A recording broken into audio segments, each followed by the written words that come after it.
Phenomenal morning. How's everybody doing? Welcome. This is Breakfast with the Brand. I am your host, Junior Frederick, and this morning we have a phenomenal morning.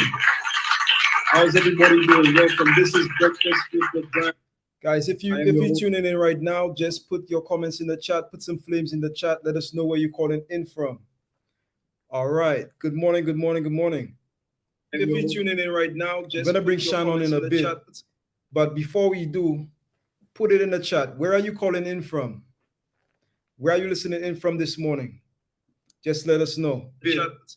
But before we do, let's see. Shaan, put it in the chat. Where are you calling in from? Where are you listening in from this morning? Just let us know. But before we do,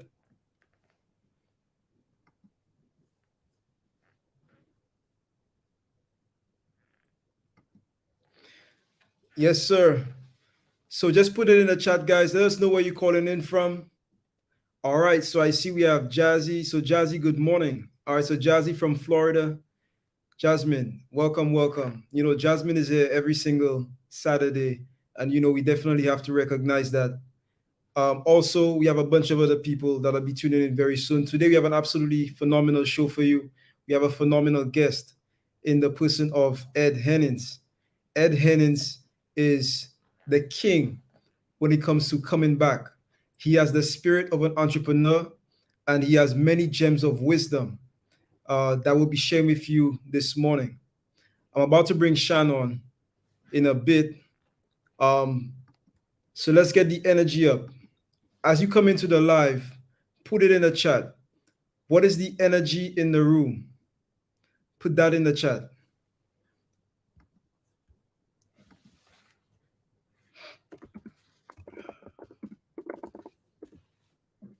What is the energy in the room?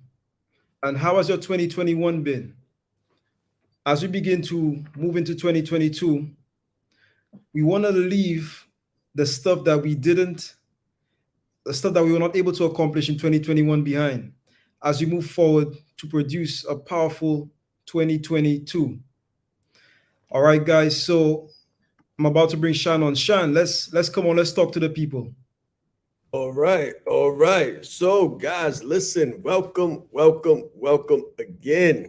Right now, the background is a little bright, right? So you might see a little silhouette. It might be a little bit dark, but I wanted to give you the ambiance, right? I wanted to give you the surround. You know, we're doing the luxury thing. We're bringing it in. There is absolutely no excuse in do's. I want you guys to get ready. I want you guys to get ready for real. So you heard about the Executive Coaching World Tour, guys. Listen, we may be at a spot near you real soon. So get ready for it.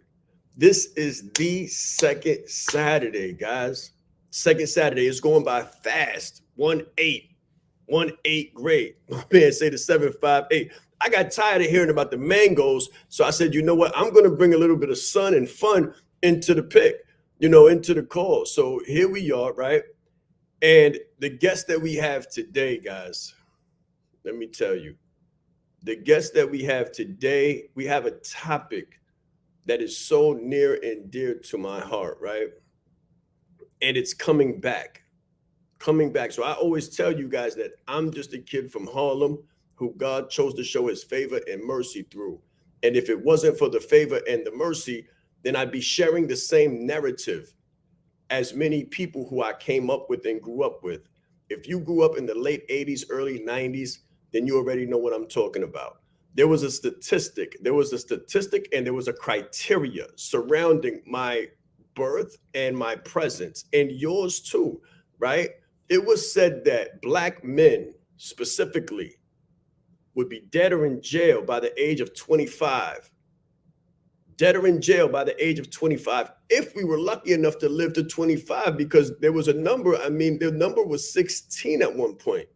And so having shattered a narrative, having broken through a ceiling, it is absolutely imperative for me to shed light on others who have done the same thing so that you can see and compare what you've been through, right? Because I promise you, there is success in you. There is success all around you. This is something I know from experience, but sometimes we're not able to grasp it until we see the example of it. I don't go into many details because that's not what I'm here for. I'm here to give you an example of what you possibly can do. But I'm going to introduce you to another individual during this call who's going to show and prove the possibility for you to overcome whatever it is that you're fighting through. Whatever it is that you're fighting through, whatever you've been up against, and wherever you come from. So get ready, guys. When we come back, after these short messages, when we come back, you're going to be introduced to the greatest comeback story you may have possibly ever heard of.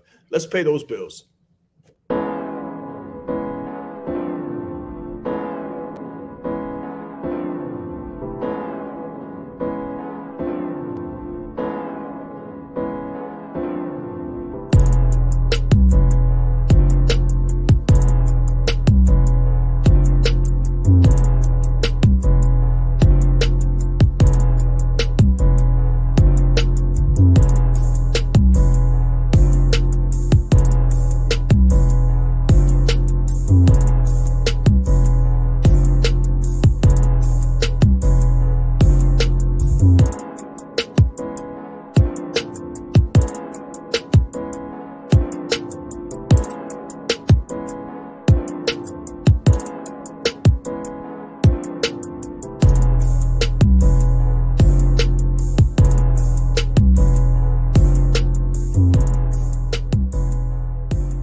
All right, so listen, guys, I'm about to bring out a gentleman that I've been watching for a year and some change. I don't bring people out quick. I have to watch them. I have to scout them. I have to make sure that they're the right person to bring in front of you, right? I have to know that the story is gripping and that the story is real. You know, we do authenticity over here. We do genuineness and we do authenticity. I don't bring people in front of you lightly. I make sure that whoever I bring up here has gravity. The platform that we have built for you, I take it very sacred and I make sure that it's secure. So I have to make sure that the source that I'm bringing in front of you is pure. And this brother is a secure and pure, positive example of coming back from, I'm going to let him tell his story. I'm not going to tell you his story. I'm going to let you see for yourself and I'm going to let him describe it. But I just want you to bear in witness. I want you to think about what's holding you back, right? Deuce, deuce, no excuse. I want you to think about what you've been up against, what you're fighting, and what's stopping you, what you believe is stopping you from getting ahead while you hear this brother's story. So, but with no further ado, I want this brother to explain his own story. I'm going to bring before you Mr. Ed Hennings. Yeah. Brother, good morning, brother. Phenomenal morning, brother. Man, phenomenal. Thanks for having me on, man, and the wonderful introduction, man. I felt like I'm finna get in the boxing ring, man. Oh yeah, it's about to go down. It's about to go down. So welcome to the Breakfast with the Brand, brother. You know, you got to be somebody to get here, right? You got to be somebody phenomenal. You got to have a story. You got to tell the truth. You have to have a genuine comeback story. And I didn't want to do it discredit. I didn't want to discredit what you've been through or who you are by trying to explain it for you. So if you could just let the listeners and the watchers know a little bit about your background, where you came from, what you've been through, and then we're going to move into the positive piece. But let's give them the narrative and let's give them the origin. What does the origin look like for you, brother? Let's tell your story. Yeah, I'm just a guy from the urban community, and I made some decisions and choices at a young age that turned my life upside down. Not only that, the ripple effect. It turned your family, your community. You don't even know the magnitude of your decisions and choices at 19, 20, 21, 22. You don't know how it only affects you, but it also affects others. And I made a decision and choice that landed me facing the rest of my life in prison and sitting in a holding cell and waiting for a jury to come back with a verdict to decide whether I was ever going to see the light of day again, or was I going to spend the rest of my life in prison. You have some long, serious conversations with yourself, waiting for that verdict to come back. People watch it on TV. You watch it in movies when a jury deliberates, and we sit there and we wait for the jury to deliberate on different various shows and movies. But yes, sir. I had to live through this. I had to sit in a holding cell and literally just wait with my life hanging in the balance and see was I ever going to see the streets again. Yes, sir. And I got found guilty of a lesser offense. And ultimately, I was sentenced to 40 years in prison. Oh, let's go. Yes, sir. Yes, sir. Now, first, let me ask you, where did you grow up? So where did this happen? Where did this take place? I grew up in Midwest, Milwaukee, Wisconsin. Okay. Milwaukee, Wisconsin. The 90s. What? In the 90s, late 80s, early 90s, huh? Man, toxic masculinity, man. It was on. There we go. I love that term, toxic masculinity. Yes, sir. So you know me. I just say I'm a kid from Harlem who God chose to show his favor and mercy through. Grew up in the late 80s, early 90s. If you grew up in that area, you already know what it is. You do not have to be a historian to know that it's that infamous era, right? Yeah. It's one of the many, I say it's one of the many pandemics that we ever as a people have gone through. Yeah. Right? The pandemic, the advent of COVID, or the onset, that's not the first pandemic that we have gone through. We've suffered pandemic after pandemic after pandemic. We barely get any relief. So Milwaukee, Wisconsin, drug time, crack era, right? The war on drugs, quote unquote, right? Tell me about how old were you, brother, when this took place? I was 24 years old. It was June 11th, 1996. 24. I had made decisions way before that. It was maybe when I was like 18, 19 years old. I was trying to stay on the straight and narrow, coming from an urban community, the hood. A lot of people I grew up with was making different decisions and choices. They were making a fast dollar. They were hanging out later than I did. It seemed as though they was having way more fun and doing more things that I could ever imagine. And man, my eyes were watching, and I stayed away from it at an early age, 14, 15. I was like, I'm not going to do it. I'm not going to do it. I'm going to make it happen. I'm going to do it. That's right. That's right. But at about 19, I think I got weak, and I said, you know what, man, I'm in. How can I get in the game? And I jumped in with both feet. Wow. Okay. So doesn't sound like you had a long track record. Doesn't sound like you had a long run in them streets. You got in and kind of, Yeah, I grew up, man. I grew up around everything you can name in the streets. I grew up around it. But I have a granddad. My granddad was there with me, and he kind of kept me away, because I thought anything he told me was true. It was facts, and it was law. But I lost my granddad at my senior year of high school. So that voice that I respected and I honored so much was gone. And when that voice was gone, everything that I even thought about doing, I did it. Because he wasn't there. That guidance, that moral compass was gone. And I was like, hey, well, I'm going to go ahead and bust this move. I'm going to do this. And you know, and I didn't have that person to say, no, don't do that. And Yes, even sir. when people did say, don't do it, I didn't honor or respect them that way. It wasn't the right person. It wasn't the right person. Yeah, It was exactly. the right lesson, but it didn't come from the right person. Let me ask you something, because I hear something, right? My educational background gives me a certain lens and a certain perspective that I hear things through. So what was the ecology? Was the parentage there? Was the mother and the father there, or no? Yes, man, I had a plethora of people. I had my mom, I had a dad, I had my granddad and my grandma. I was Mm, raised in the household with my hmm. grandmom and granddad, so they was my primary caretakers. My granddad ruled over everybody. My mom, my dad, my grandmom. What my granddad said, everybody kind of followed.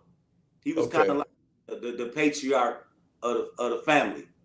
okay, okay. So you had the positive influences, but Hmm. the streets were still able to pull Yeah, you out of the nest.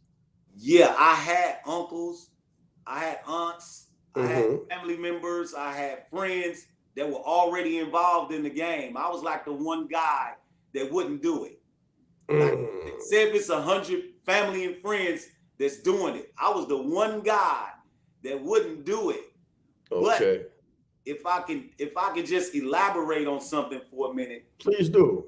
even back when I was really young, elementary school years, where we would um moms would say, y'all don't go out there and get in that creek because you know somebody might drown, somebody might do this. I can remember even then, my qualities as a leader, I could be able to go get everybody to get in the creek.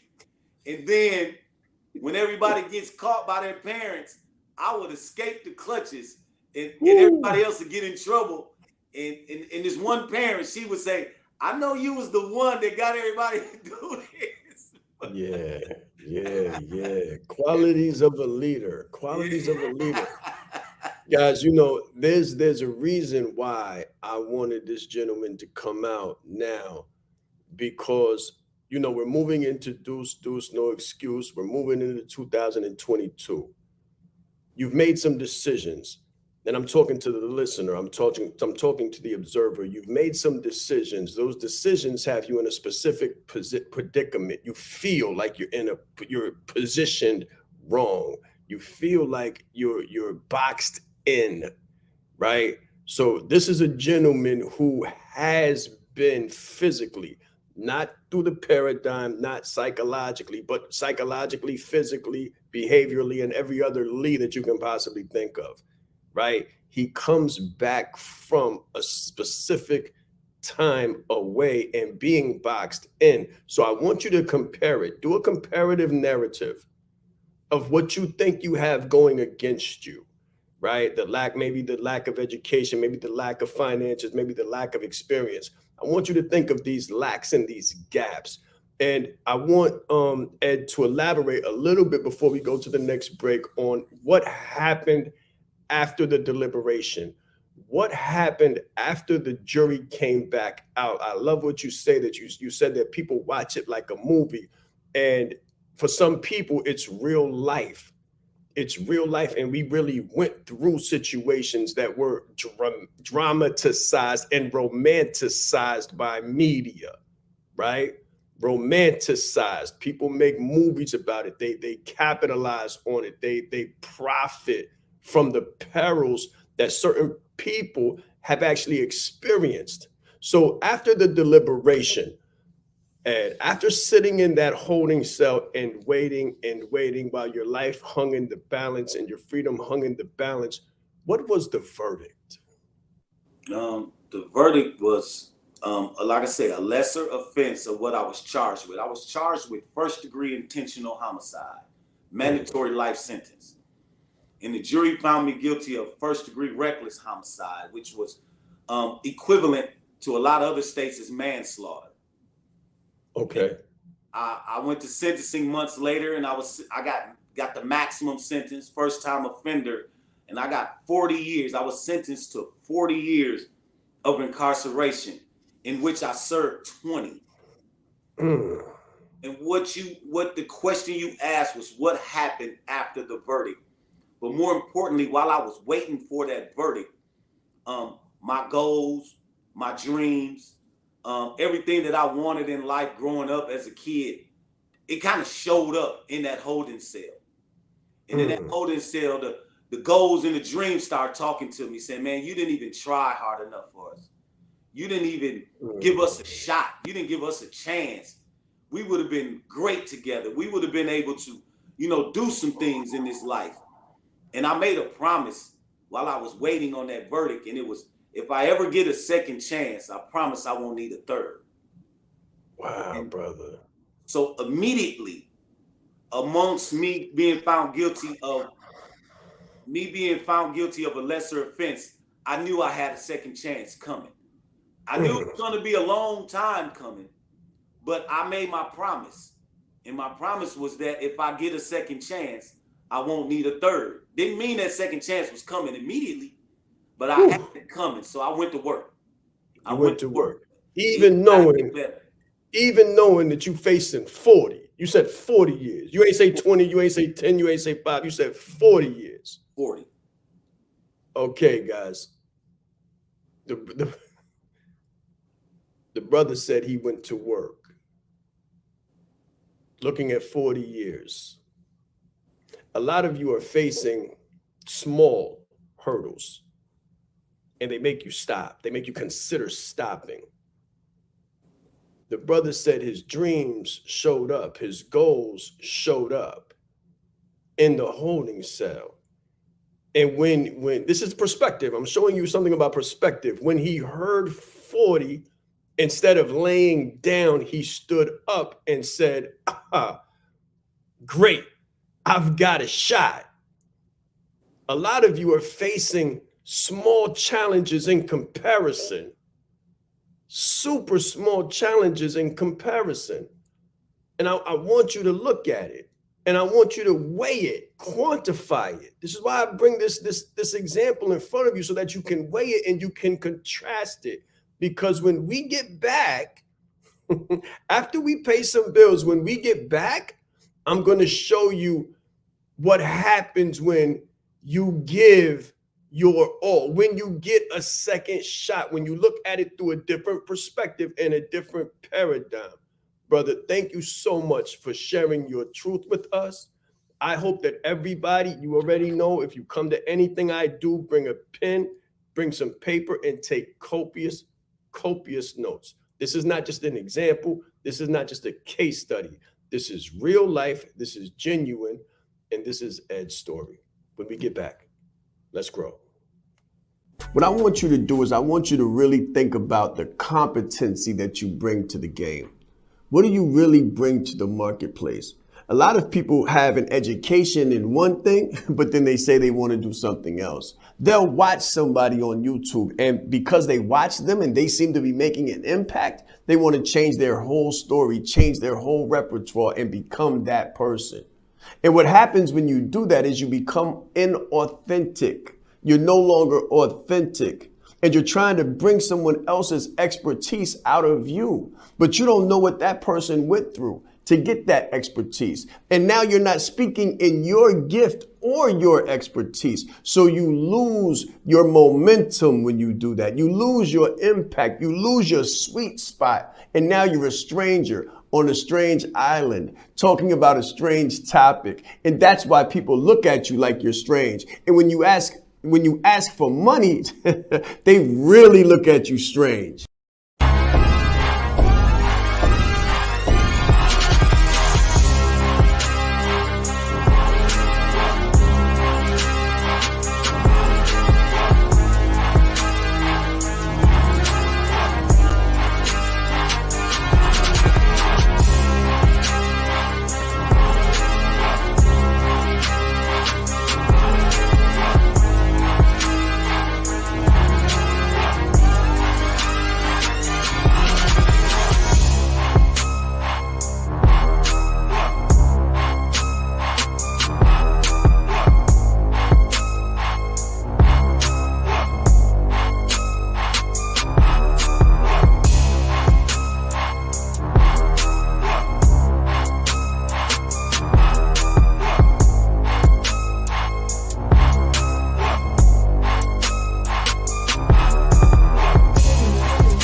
All right. So yeah, brother, we're getting comments on how powerful the story is, right? Already, like how intense it is. Inspiration born out of tribulation. Jasmine says, can't even imagine it. Tracy Harris is speaking on the goals and dreams you said. You said you didn't work hard enough for them, right? So now you hit with the 40. Do you go to work now?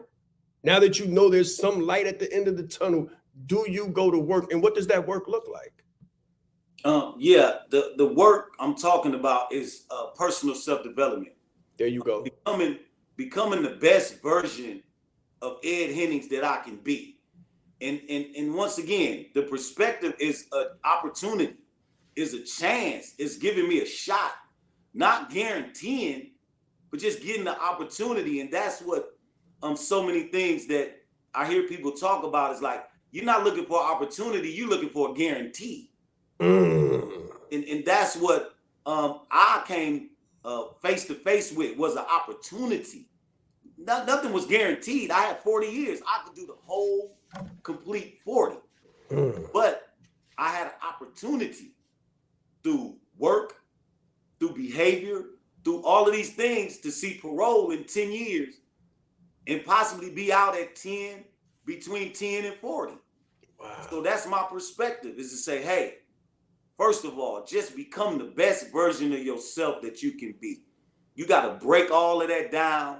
Some things that you were taught were valid. Some things that you were taught were not valid. You got to let some of that go. You got to clean house and you got to rebuild. You got to rebuild. And that's that's the work that I was talking about, I just was committed 100% to becoming the best version of Ed and holding up to that promise that I made. And that was to take on the challenges. Stop running from the challenges of life. Stop shrinking from the challenges and the adversity in front of you. Face it head on. Because even in the midst of not even coming through some of it, you learn so much about yourself. You learn so much about life that the next time another one comes around, you taking valuable information and knowledge from even trying the first time. So once I got that mentality, man, I was just taking on challenge after challenge and just reading and just taking in, posting people on my wall. As you see, I got the great Muhammad Ali behind me. I posted those people on my wall in prison, and I just surrounded myself around examples of people that overcame the odds. I read a story about a young lady. She was like 13, 14 years old, and her mom had passed away. She had grew up in a single parent household, and her mom passed away. And she had 4 siblings under her. And that little girl had took custody of them kids at 14 years old, and she raised those kids. She was, fast forward to when I was reading her story, she was a lawyer, had her own law firm. 2 of her siblings was working in the law firm as lawyers until the other 2 siblings was in law school.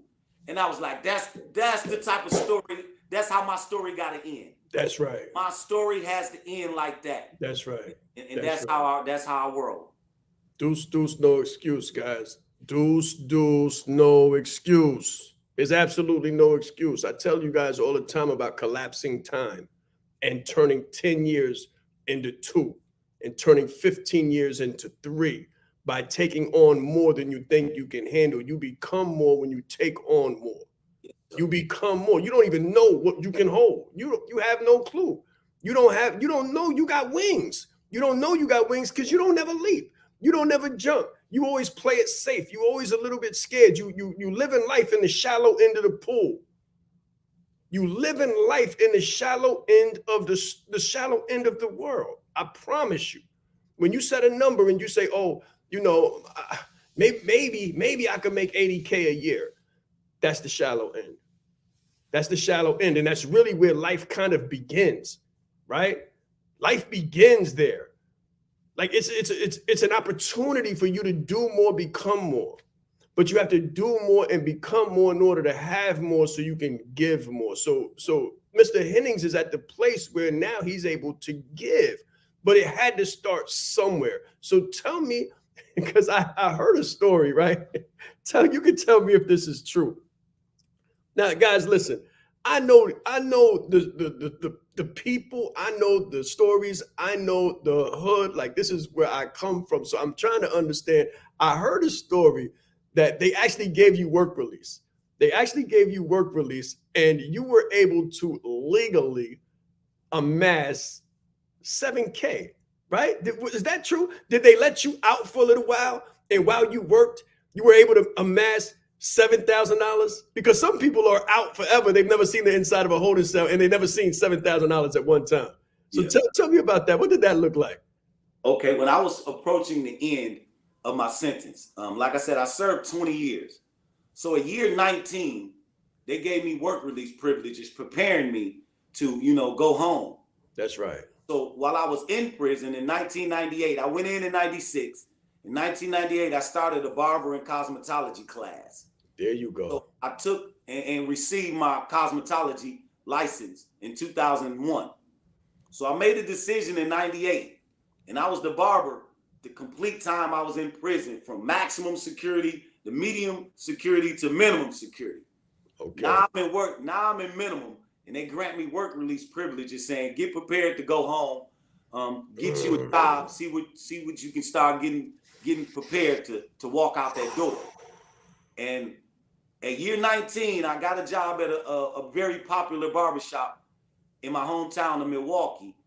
And the guy gave me an opportunity. Once again, he said, Ed, you don't have clientele, but you're on work release.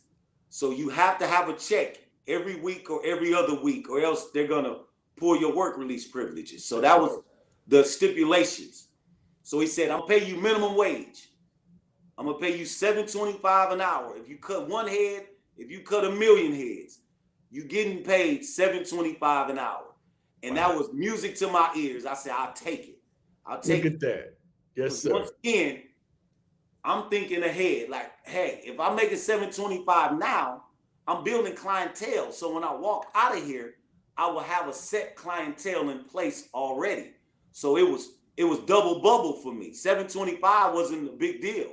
It was me able to build clientele and hold on for 1 minute, Ed. So it wasn't the number immediately. No. It was where you could take the number. Where I could take the number. Exactly. Listen, guys. Start. Check it off the box. Pay attention. It's not where you start. He wasn't looking at the beginning. And as you heard, he heard 725 and was like, let's go. It's an opportunity. Some people hear 725, they start coaching, they say $100 an hour, and it's a reason to stop for some reasons, for some people. And for you, it was a reason to shoot forward. So I just wanted to stop and magnify that moment. Go ahead, talk some more about that. So with getting paid that $7.25, let me just break this down for you. I'm getting paid $7.25 an hour. I'm paying transportation and room and board at the work release facility that I was in. So I'm not even getting $7.25. They taking out of the $7.25 that I was making. But I didn't have to buy clothes because I wore a jogging suit, a gray jogging suit, or a pair of blue jeans to work every day. At this point, I'm taking every little bit that I was making off of that $7.25 and I'm saving it. And over that year's time, I walked out of prison with $7,000 in my account off of $7.25, paying room and board and transportation. That's called discipline, isn't it? I just want to make sure that's called discipline. Were you splurging? Were you going out to eat? Were you buying the cafe latte mocha cappuccinos that cost $15? Listen, man, the guys, like, when you get ready to go home from prison, guys is ordering some of the most expensive clothes and shoes to go home in. That's man, right. I went home in those same clothes that I was wearing with work release because I didn't want to spend my money on that because I had a vision. And like I said, it was just the start. And I said that, man, I had $7,000 when I walked out. I took $800 and bought me a hoopty. So I kept the other $6,200 to the side but I took $800 and bought from a guy that was selling a Honda Accord for $800. I bought that hoopty, man, and I was good to go. Okay, guys. Listen, we're about to go to another break. I don't want you to go anywhere because we're just beginning to scratch the surface. Where we've been, right? I want to show you a story. So the way you build a story is you build the antagonist. So the antagonist, the protagonist. The beginning, you hear the story, you hear the origin story. You heard the shift. You heard the enemy, the calamity, the villain, the problem, right? You see the challenge. And then in the challenge, you see the mindset shift. What did he do? He surrounded himself with stories and examples of people who had come back, right? He surrounded himself. We call that, I say that when I didn't have the opportunity or the examples or the access, I took on coaching and mentorship by default through YouTube. That's what I did. I took on coaching and mentorship through YouTube. I called it coaching by default. They didn't know they were grooming me. They didn't know they were growing me, but I went to school. And that's the same thing that the gentleman in front of you is telling you that he did. He put himself in school, guys. You got to put yourself in the right circles. You got to put yourself around the right people, in the right learning environment. And then another thing that I want that really sticks out about his story right before we go to the break is humility. He was extremely humble. Two things actually, but they're interdependent. To be humble, you have to be patient. To be humble, you have to be patient. You can't be anxious. You can't say, I need it yesterday. I need it right now. If it doesn't come right now, I'm going to break. I'm going to do something. I don't know what I'm going to do. It takes patience. It takes tenacity. It takes a work ethic, right? It takes discipline. And with all of those things come a sense of humility. Patience requires humility, and humility requires patience. You cannot plant a seed today and expect to sit in the shade tomorrow. Let's go ahead and go to that next break, man. We got to pay some bills. I wish we didn't, but we got to pay some bills. When we get back, we're going to talk about the next piece because there's a whole nother chapter to this story. And this is the one that I really want you to catch. Let's go, Mr. B.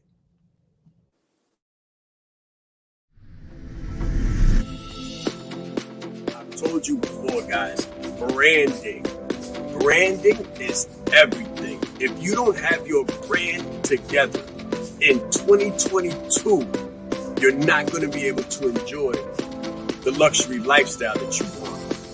You have to be branded and you have to be positioned correctly. And the way that you do that is you have to see it.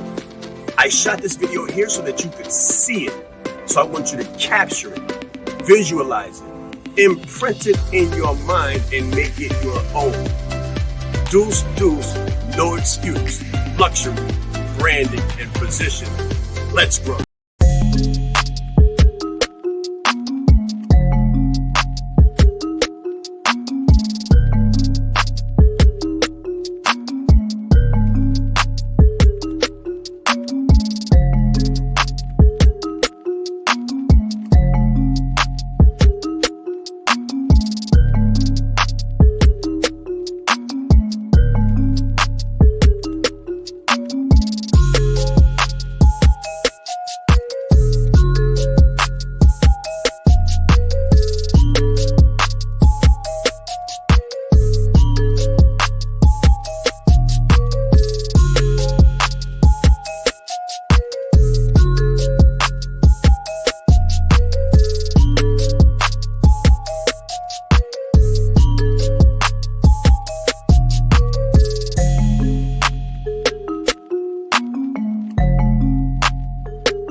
Guys, I hope you're excited as I am, man. Listen, this whole story gives me goosebumps. right? This whole story gives me goosebumps because more than just a conversation, it's also a glimpse back, right? It's a glimpse back into everybody's story and everybody's narrative. If you're Black, if you grew up in that narrative, that time zone that we're talking about, no one is exempt. No one is exempt. Everybody has uncles, cousins, brothers. You know what this story is. But watch this. There's a flip side to it. There's a flip side to it. Personal and professional development, discipline, tenacity, work ethic is the key. So, with no further ado, Mr. Hennings, you came home. You got the 6K 6.2, right? So you got the hoopty for 8. You got the 6.2. What did you do with the 6.2? Okay, so like I said, I'm sitting on 6.2 and an $800 hoopty, man, and I'm staying at my grandma's house. I'm upstairs at my grandma's house, and I still cutting hair, so I'm still adding as I go along. So I came home October 18th, 2016. That's right. Welcome. Now, I'm working in this barbershop, and I've been gone since 1996. And the ladies that come into the salon part where the ladies were doing hair, they would walk in and they would be looking average, regular, just coming in, like they're getting off work or coming from school. And when they left out of that salon, man, they looked like they was finna be on a Hollywood set. And I had never seen that before. I was like, wow, what their hair is down their back and they done up, and I'm like, I have eyelashes. I had never seen this transformation. I've been gone for 20 years. So I walked to the back, and I just had to ask questions. I said, hey, what are y'all doing to these ladies? Because I am seeing a transformation like I've never seen before in my life. And they began to tell me that hair, that's weave. It's called bundles. And, the women buy it, and they bring it in, and we install it. And I was like, wow. And they was just telling me about how much money the bundles cost and to get it installed. So I went home and I grabbed my phone and I was like, man, I'm Googling and I'm reading and I'm reading and I'm reading and I'm pricing and I'm reading. And after about a week or two of studying the hair game, I walked in that barbershop and I asked the owner, I said, sir, do you sell hair out of here? And he said, no, I don't. And I said, can I sell it? And he said, yes. So by then, I had put a little more on that 6.2. Yep. I found where I could buy a wholesale, and I spent $5,500 on an order of hair. There you go. Come on. So you got your first package. Talk. Man, go ahead, brother. It's like Christmas, man. I was sitting upstairs at my grandma's house, sorting out hair and like, man, just counting how much my profit was going to be and doing stuff like that. And, the young lady that was working in the back of the shop who was assisting me, she was there and we was just looking at the hair. And she's like, yeah, you got to do this and do that. So, I was a male figure getting into the hair game. And that was different because it was a female dominant industry. Boom. Hold on. Branding, guys. Branding. Find your gap. Find your point of differentiation. I talk this talk every day, Ed, right? I teach people this, right? Positioning, branding, and finding the gap. Where does the gap exist? So you heard what he said. He said, I'm a male in a female-dominated profession. And that stands out. Don't try to fit in. Stop trying to fit in. Find out where you stand out. So go on, sir, please. Thank you. Yes. So, the guy, the barbers in the shop, it was, this guy come out of prison trying to sell hair. This guy's crazy. It was just something that people wasn't vibing with. I was a joke, That's right. man. But, I was creative, like you said. It was about branding. I was a man. I told the ladies I deliver. I said, I deliver. You don't have to come get it. If you call me, I deliver it. I went to some of the popular nightclubs, asked the owner. I told him my story. I told him I've been in prison. I got this hair. Can I set up my booth? Because I'm coming up. I'm That's gonna come up. So they felt my energy, and some of them allowed me even to do it for free. Some of them charged me. But I set my table up. I put my weave on the tables. I set it up because I knew that's where the ladies were gonna be. That's right. That's right. I started educating the ladies because a lot of my selling pitch was educational. Because a lot of ladies didn't know that what they were buying was not actually what was being advertised. Talk about that. Okay, so in the hair game, it's only 4 nationalities that have a hair trade. I think it's like India, Vietnamese, Burmese, and there's one other country where they cut their hair off and sell it. Okay. Everything else is synthetic. So if they tell you I'm selling you Brazilian hair, Brazilian people don't have a hair trade. There's no hair trade in Brazil. That's just a Brazilian print. It's like buying a fake pair of snakeskin shoes. It's not snakeskins, it's snakeskin print. That's what the hair was. It's just a machine putting the wave in the head like a Brazilian person's hair is. Wow. Okay. Okay. Authenticity was not hair, it was synthetic.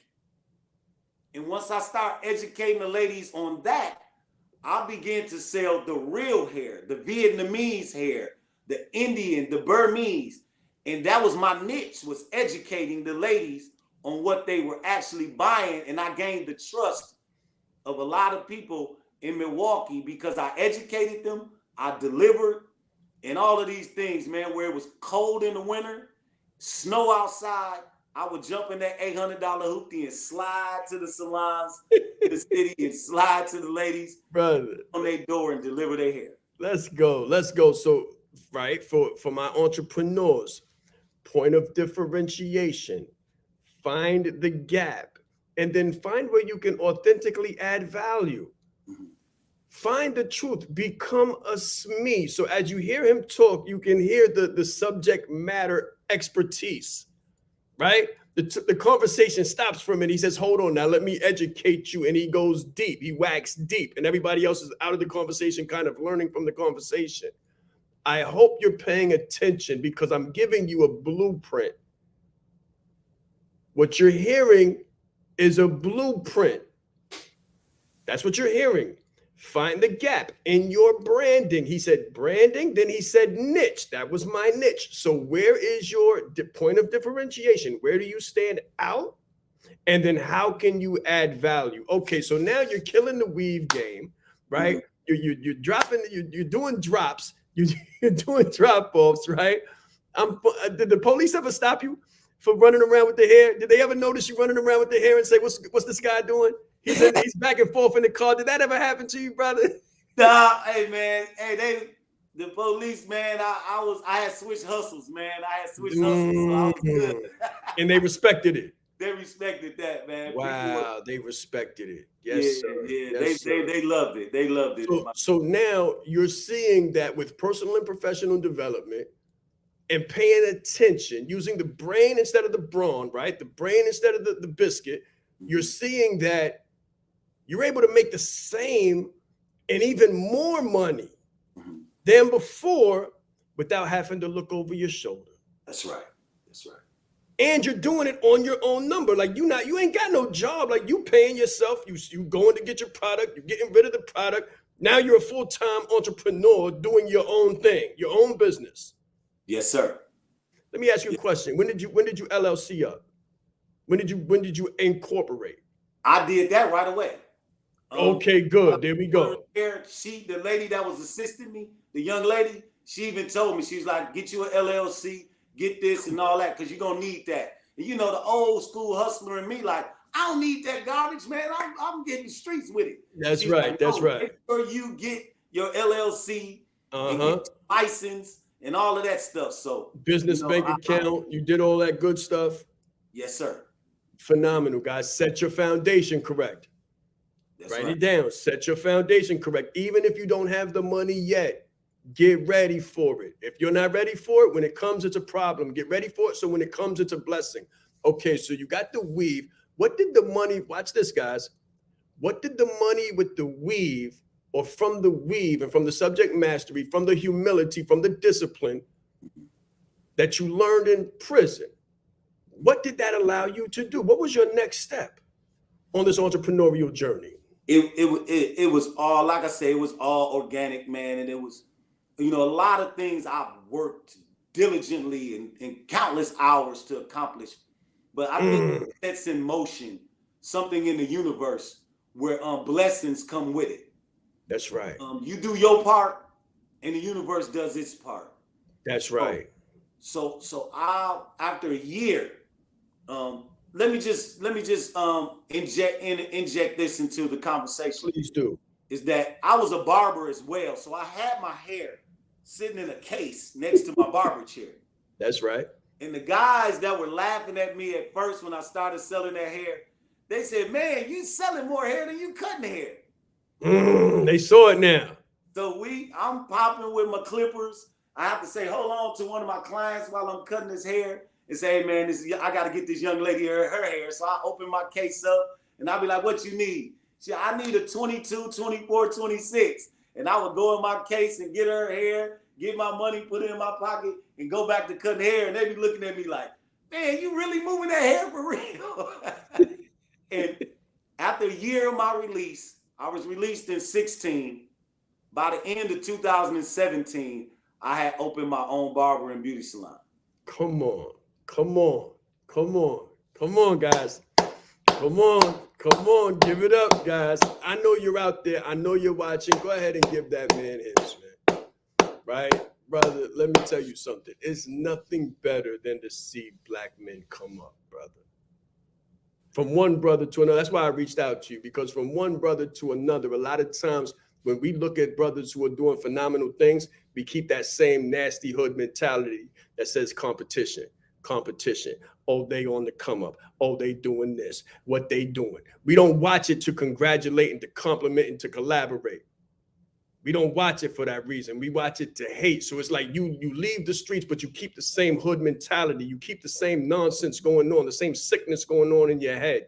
Right, brother? I love to see my brother come up.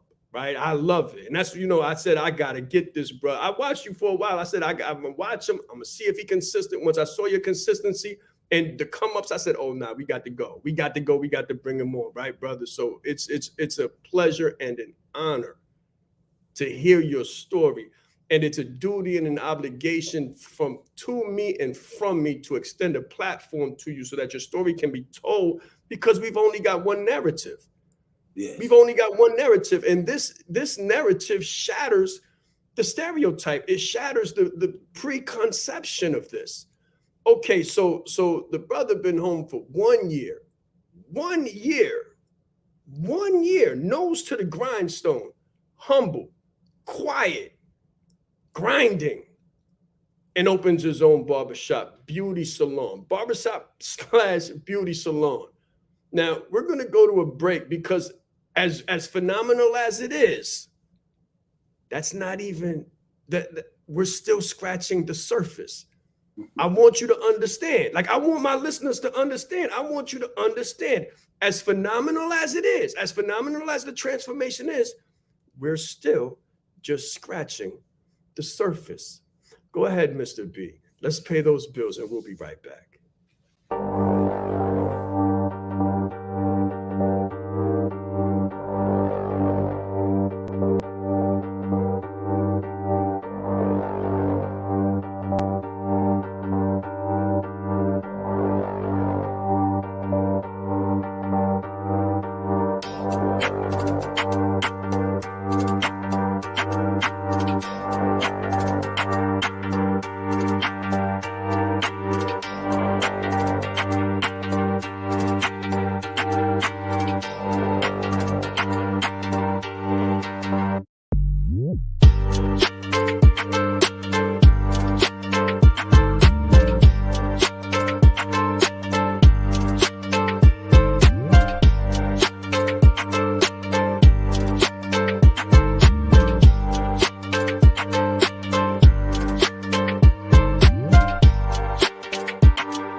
All right, guys, listen.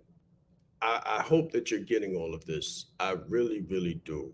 Deuce, no excuse. I hope that you're getting everything that we're giving to you, what we're doing, what we're trying to do, and what we're actually doing. Now, I've never done this before. This, what I'm about to do, I've never done it before. We've been doing Breakfast with the Brand for a year and some change. We've been doing the second Saturdays for about 6 to 7 months. I've never had an episode on the second Saturday where I said there needs to be a part two. I've never done it, nor did I plan it. Honestly, like I thought me and Ed hooked up. He was like, we're going to do a call. I'm going to bring him on. We're going to drop it real quick. But this is not something that needs to be dropped real quick. This is something that I need you to pick up over time. This is not something to be dropped real quick. This is something that I need you to pick up over time. So if we can, let's bring Ed back out here. Let's get him back up on the screen. Ed, let me ask you a question. Would you be comfortable? Would you do us the honor? Would you do the viewing population the honor of considering? I know your schedule's tight. I know you traveling in the world. I know you speaking, and we're gonna get into that. But I can't compress it. It's too robust, right? It's too robust and it's too much to compress. I don't want to do it the injustice of trying to rush it and crush it. I want to give you the time to elaborate, and I really want the people to get it. So my question to you is, could you possibly consider making yourself available for a third Saturday of the month? Would you be available next Saturday, same time, same place, so that we can go into the rest of your story, brother? Man, let's make it happen. Let's make it happen, man. That's what I'm talking about. I appreciate your giving. I hope you guys feel the energy. I really hope you guys feel the energy, and I hope you feel the spirit of it, right? Because as a people, we need more collaboration. We need more cooperation. We need more coming together. We need more forgiveness. We need more understanding. We need more love. We need more love, and we need more permission, right? God gives us mercy. We hold each other guilty. We don't give each other forgiveness and mercy and grace, but we want mercy, grace, and forgiveness, right? We want blessings, but we don't want to be a blessing, right? So I want you to really let this spirit like bathe you for a week's time. And I want you to come back next week, and I want you to hear what this humble brother has been able to do in such a short amount of time. I really want you to get it, because if you don't, a lot of times we don't think things are possible because we don't see the example. We have to see the example of possibility. And then when we see it, it's like, we can see the example, we can see the model, and then we can get it for ourselves. We can see ourselves in the narrative. So that's the reason for this call. That's the reason for this brother being here. That's the reason for this call, this whole production. That's the reason for my presence in this business, to show you the example of possibility. And this is just such a phenomenal example. And the story is not a small one. I promise you, we have not begun to scratch the surface. We have not begun to scratch the surface. You're going to listen to not just coming back, but overcoming an absolutely phenomenal transformation. It's unbelievable. Unless you're familiar with what we do, it's unbelievable what this brother has been able to do in such a short amount of time. So, brother, I'm going to let you lead us out with principles. Just give the people the main core principles that don't go into detail as far as what you've done. We're going to get that when we come back, but I want you to give them the guiding principles that you have used to come back from what you've come back from. And then, Mr. B, I want you to catch the spirit, catch the cue, and take us out, because it's not about me, it's about we. And it's not about the man, it's about the brand. Go ahead, Henning. Take us away, brother. Take us away. You got the wrong person on the screen. That's right. Let him talk. Let him talk to the people. Bring him up. Let me let me just say this, because I could say a multitude of things. But the one thing that I have been able to carry with me throughout my journey, from making a bad decision or a bunch of bad decisions that led me to a dark place, to making my way out of that dark place into where I'm at today, it's been based upon my character. Not intelligence, not talent, not looks. It's been the character. It's been, what are you made of? It's been, you can be smart, but if you're not made of the right character, when adversity, when challenge, when that journey gets rough, I've seen a lot of smart people tap out. I've seen a lot of talented people, when the challenges come, tap out. I've seen a lot of cute and handsome people tap out. So my thing has been to keep fighting, rest, reset, do whatever you need to do. Just have the character of a warrior. Have the character that won't quit. I promise you, if you give something 100%, failure is probably not even in your future. And that's the thing that I try to convey to anybody. Are you giving it your all? Are you giving it everything you got? Because I promise you, if you look in your life, if you go through your history and you look at the things that you've given your all to, it's probably not a lot of failure there. It's the things that you kind of half-heartedly went after. The things you kind of just dipped your toe in the water. But I can probably confess in my life and in yours as well, the things that you've given your all to, the things that you didn't quit on, the things that you just kept, that persistence beat resistance, that immovable force, you knocked it down because you didn't give up. And that's something that you can carry with you in any and everything that you do in your life, is your character.